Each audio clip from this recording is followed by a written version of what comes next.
Hello friends, today I will be talking about screen time and video games. A lot of you are concerned or feeling guilty about it. And before I answer this question, I'd like you to know that I'm a psychotherapist with over 25 years of experience in the field.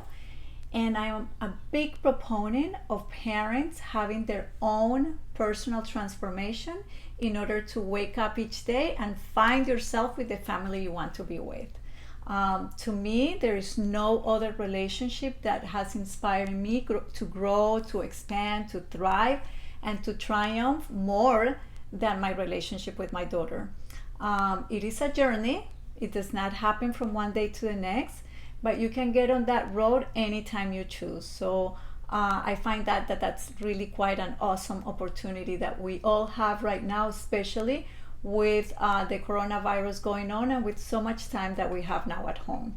So these mental hygiene tips have been developed specially for parents and educators, the two most influential forces in a child's life. I will tell you more about me at the end of the video. So please subscribe to this channel to continue receiving mental fitness tips. And also remember to click right next to the subscription. There is a little bell. Click on it so you can get the updates of new videos that I put on my YouTube channel. Okay, so now for those parents that are very concerned about screen time, I have 6 points that I'd like to share. Number 1 is role modeling. You're going to hear me say this for almost all the questions that you ask me. You are the role models for your children, and this includes technology.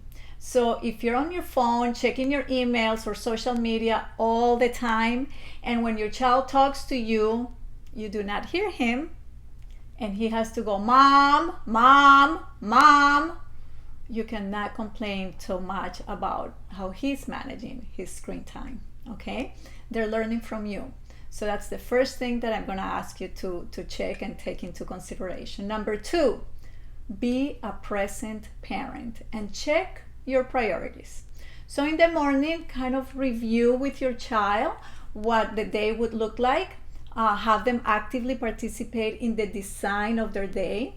Give them feedback about their ideas, and also set your priorities, your non-negotiables, right? For example, if your child is participating in virtual school all day, during lunchtime or breaks, make sure that they come out of the room. Make sure that you engage them, that you ask them how their day has gone. My daughter always tells me funny things, especially at the beginning. There were a lot of funny things that were going on with the virtual school. So, talk to them about that. And also, we plan the rest of the day, what's gonna look like after school. Before, I was not so picky about movement and exercise as I am now. So right now, I always ask her, what are the things that you're gonna be doing today in terms of exercise? So she's going jogging, or she goes on her bicycle. But exercise is a must that I always wanna know when she's gonna fit it in her day. And also, for some people, maybe reading a book. That's something I've been doing with her at the end of the day, like spending time. She's reading her book, a book that she wants to read, not something that has to do with school, and then something that I want to read as well. And then I notice that when she meets her priorities or our priorities, then I'm not so picky about how much time she's really spending on her phone or her computer. And the reality is that obviously, if she's doing those things, she's also going to be spending a lot less time. So number 3 is remember and kind of do a little bit of searching in terms of what your child has enjoyed in the past, and encourage to revisit that. We have had parents telling us here at Healthy Connections that some of their kids have gone to their guitar that they have not done in a long time. So they're playing guitar and they're taking free guitar lessons in YouTube. So start to look at what's important for you and what they could be doing. Number 4, limit the access to video games. Know that video games can become an addiction. So limit your child's time playing video games. Most video games overstimulate the brain to the point that children report high levels of anxiety and in many cases depression and aggression. So together you can come up with a specific number of hours a week, maybe, that they can be allowed to be on their video games, and then they can distribute it throughout the week. So they decide how many hours a day they would like to be on that video game, and that way it gives them a little bit of time management and self-regulation. But the most important thing to remember here is that you are the parent, and it's your job to monitor how much time they're really spending on that.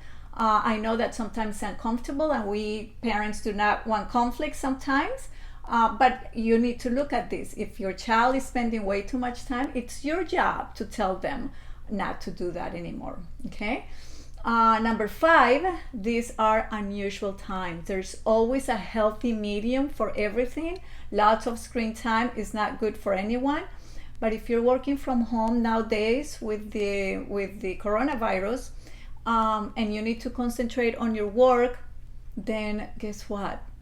Letting them play a little bit of video games or spending a little extra time on the screen is what you're gonna have to do. Then that's what it is. Know that this is not the norm, right? Just make sure that you're letting them know, hey, right now I need to work for 2 or 3 hours, so if you want to watch a movie or if you want to do something, go ahead, but know that this is not how it's going to be once we get over this global crisis. And please, moms and dads, do not feel guilty about it, okay? We are going through very difficult times, and if electronics is what you're gonna have to use as a resource, maybe before you have mom or dad to take care of them and help you, but if the computer is, your resource right now, then use it and don't feel bad about it. As long as you're using it for that time when you're working, right? Not that you're letting them be on their screen so you can be on your social media or you can go cook, and no. Help them, get them involved in your cooking and some of your chores. They're also will enjoy that. So number 6, I want you to know that technology is a blessing.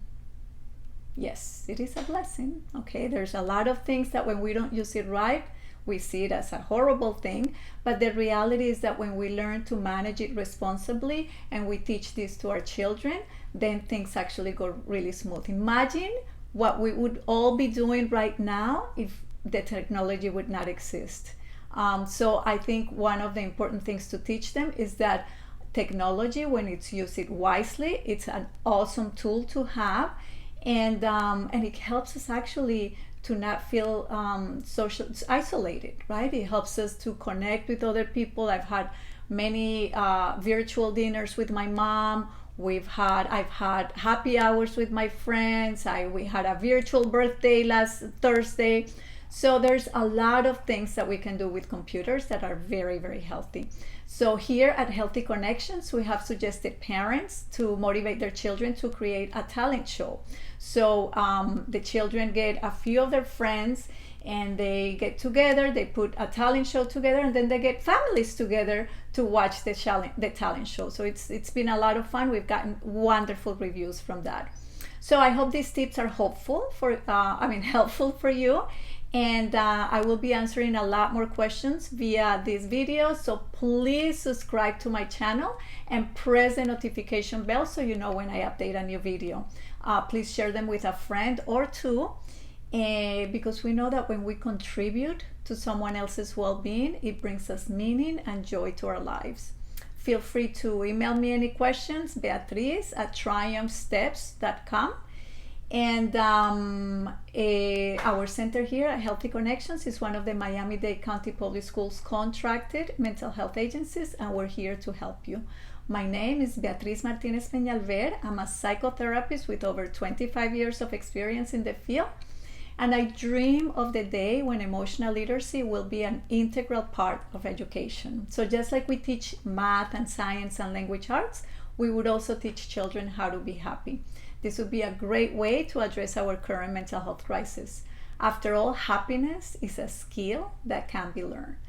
So thanks for watching, and again, subscribe to my channel, okay? Thank you, and we'll see you next time. Bye.